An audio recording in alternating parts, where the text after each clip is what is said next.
Welcome, friends. Welcome, family. What's going on, you guys? Ma, pop. If you guys are watching, welcome to the Watch List. Really quick live for you guys to jump in on something I've been thinking about as usual. And we have these one offs really fast to talk about some of the political things going on. I told you guys before, eventually, when enough stories hit me at the right time, maybe a little bit of sports, maybe even bring in a little bit of Rick Strom every once in a while. That blast from the past.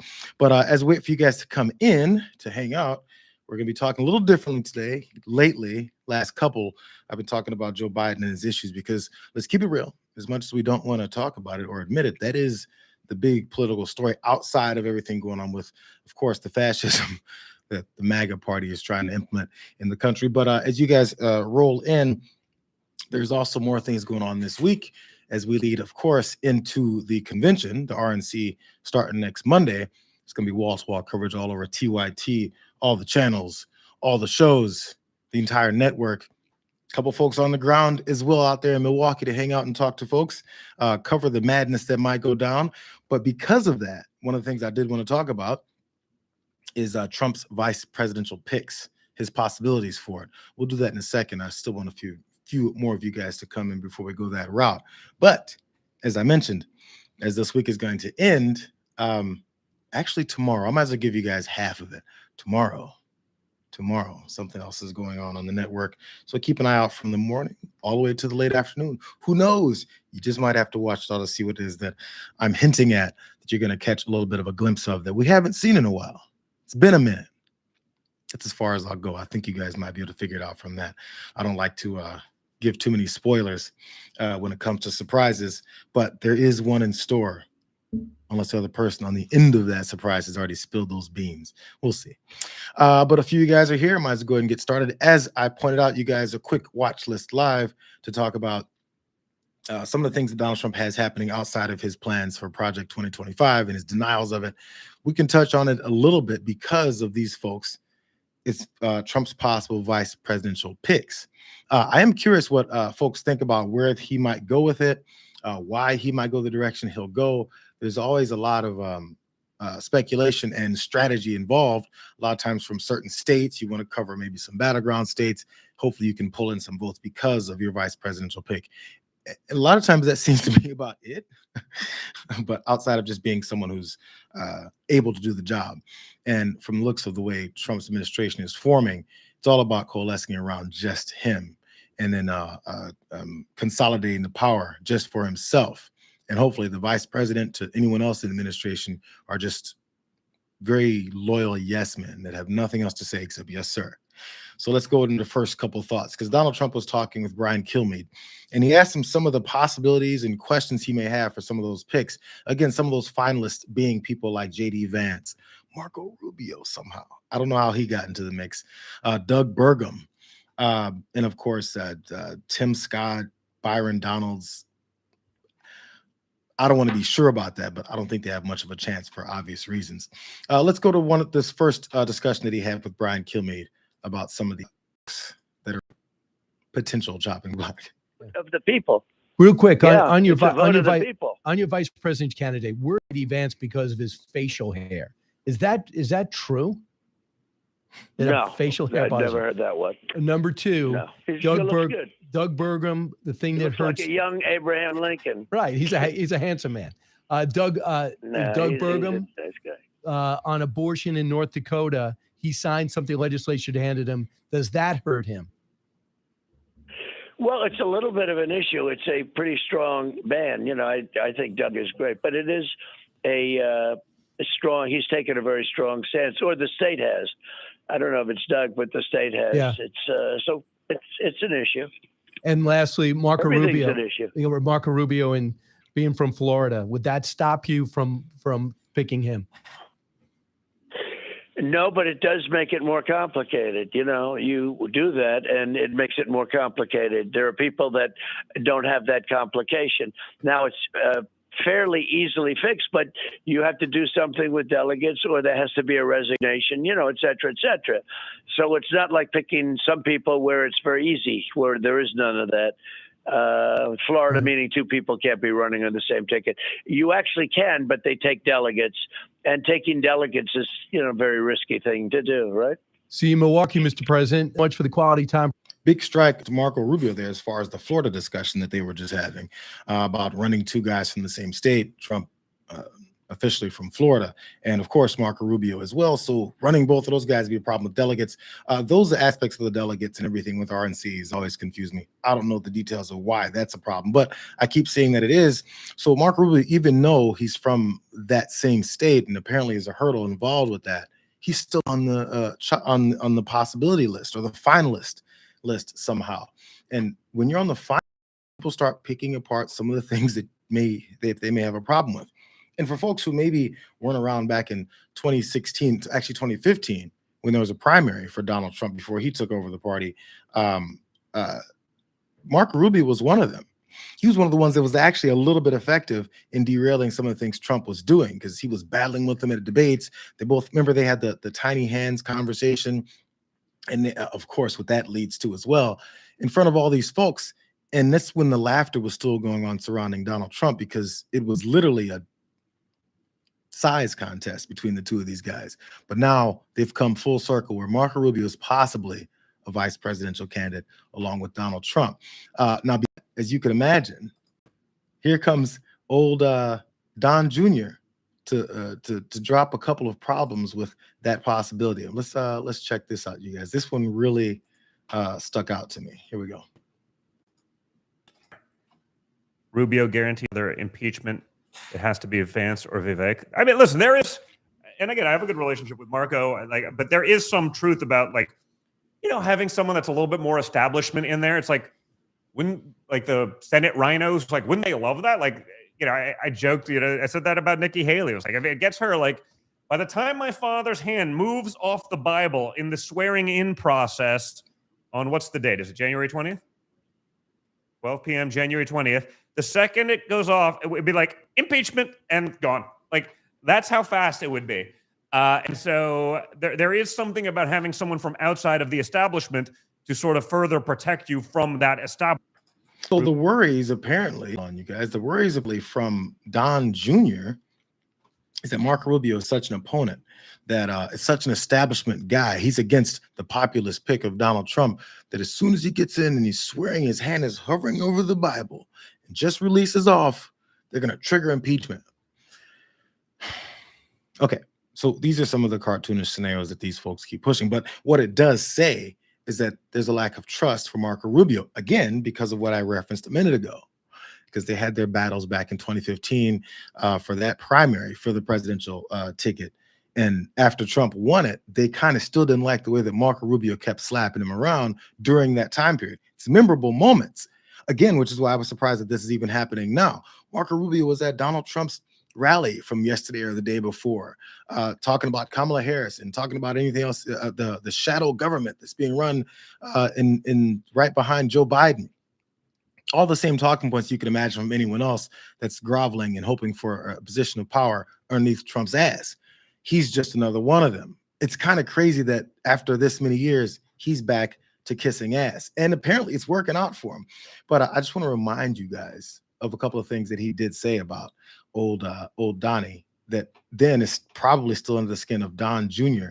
He didn't like the way that's not the right one. He didn't like the way that this went down before. Just a reminder. The state control of the party of Lincoln and Reagan, of the conservative movement, and ultimately of the United States over to a con artist. That will not happen. I make this promise to you today. I will do whatever it takes. I will campaign as long as it takes. I will stay in this race as long as it takes. Donald Trump,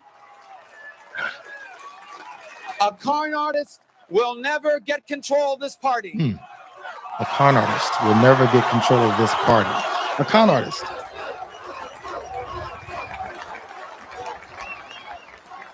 And the time has come for you. I know some of your friends have bought into this. Listen, friends, don't let friends vote for con artists.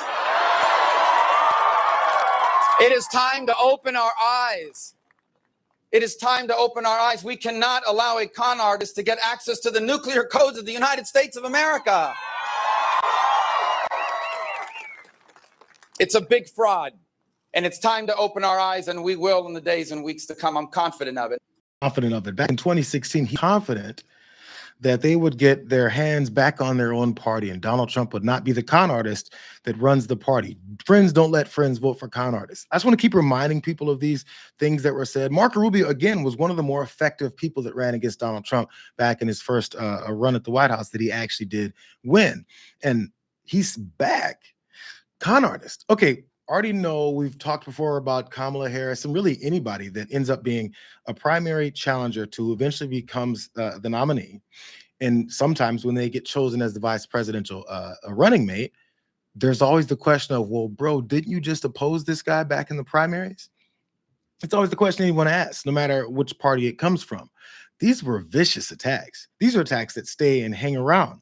Donald Trump doesn't forget anything that anyone says negative about him because he's a little person who doesn't like people criticizing him. He's concerned about it every time. In fact, he gets bitter over it and then wants to exact revenge. I think at that rally as well, he's still talking about Chris effing Christie. Called him a fat pig or something in some weird roundabout way joke. He doesn't forget. He humiliated Chris Christie, gave him COVID, almost killed him.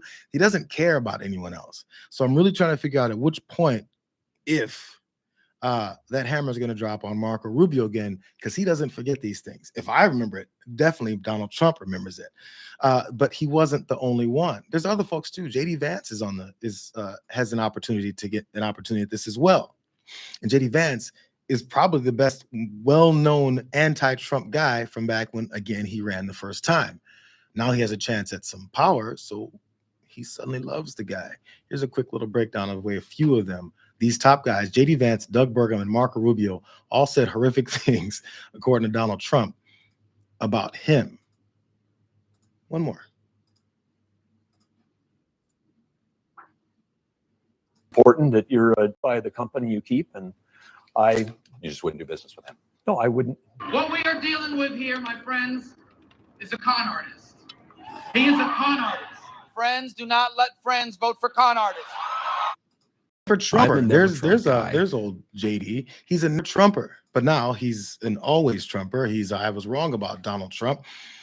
There's not going to be many folks that he can find that have big enough name that he can put into place that will help him out. He's going to have to choose someone that at once said horrible, in his mind, horrible things about him and his candidacy. Actually, truthful things about him and his candidacy, because this party wasn't about him either until he grabbed the reins of power. Suddenly, they were all on their knee, kneeling down, grabbing for the ring, possibly the foot, and definitely the ass. They wanted anything they could to let this guy know, everything I said about you before, I apologize, sir. I apologize, sir. It's constant. And in this last cycle, same thing happened with Nikki Haley, Ron DeSantis, and Doug Burgum, who was also number 2 on that list, being the great businessman that he is. He says, well, you're usually held off by the company that you keep.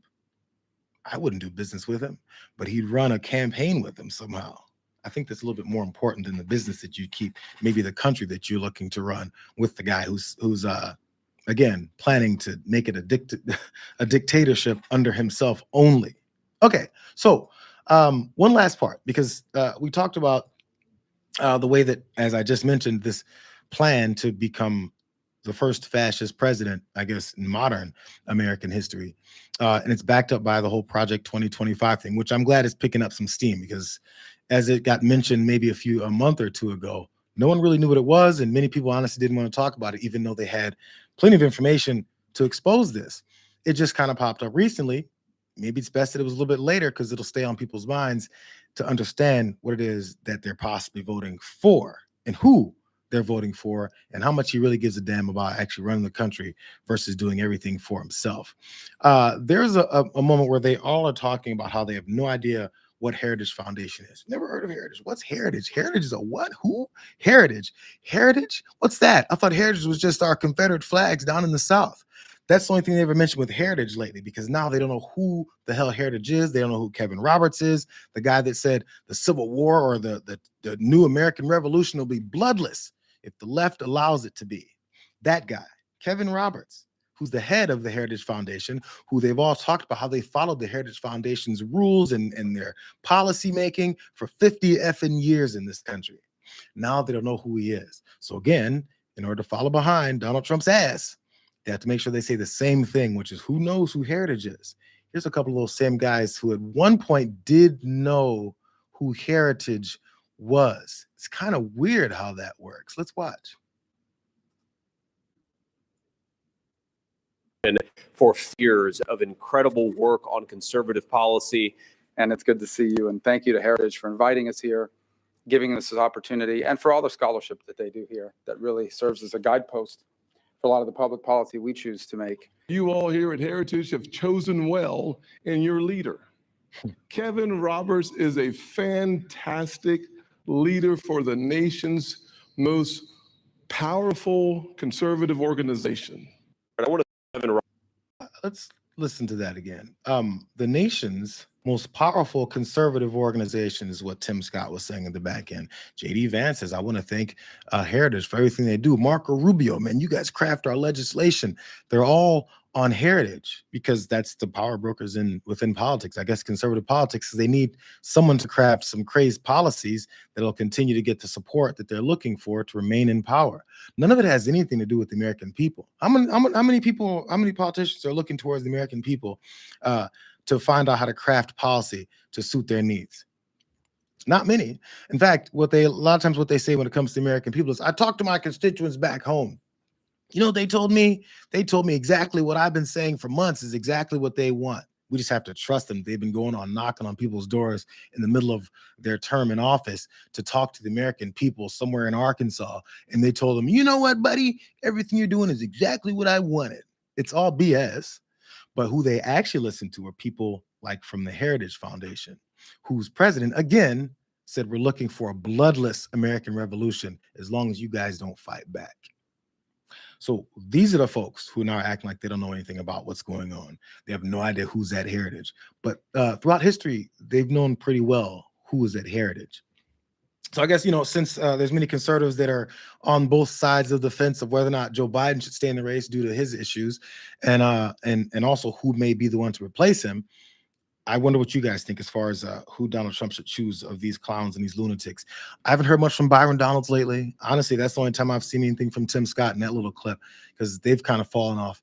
We've kind of seen Marco Rubio and JD Vance be the ones that are kind of floating around at the top here. And maybe I've missed some of these other names. Maybe you guys have seen it too. You're gonna have to let me know. But one thing we know for sure is the qualifications involve shutting the F up, standing behind this guy, and then making sure that you hold him up no matter which mistake he makes. Flip your lies it's just as quickly as he can. That's probably the test that he's running for them to pass, is how quickly and how believable can you be a liar? It can be blatant. It can be about stuff we just watched them say and do. Just deny it, say it's a joke, and then say, actually, you know what? We are fascists. It's actually the way to become a vice presidential nominee for Donald Trump, as long as you stay on your knee and kiss his ass. That's my thoughts on the whole vice presidential pick thing. But I see you guys are still talking about what may happen tomorrow on the TY2 networks. The only last and very obvious hint that I'll give you guys before we go is that it's been a while. I look forward to seeing you guys very soon. We'll end it there. We'll see you guys soon. Go ahead and speculate. Maybe shoot me an X post or tweet, whatever the hell we call it now, to see if you figured the whole thing out. Either way, we'll catch you.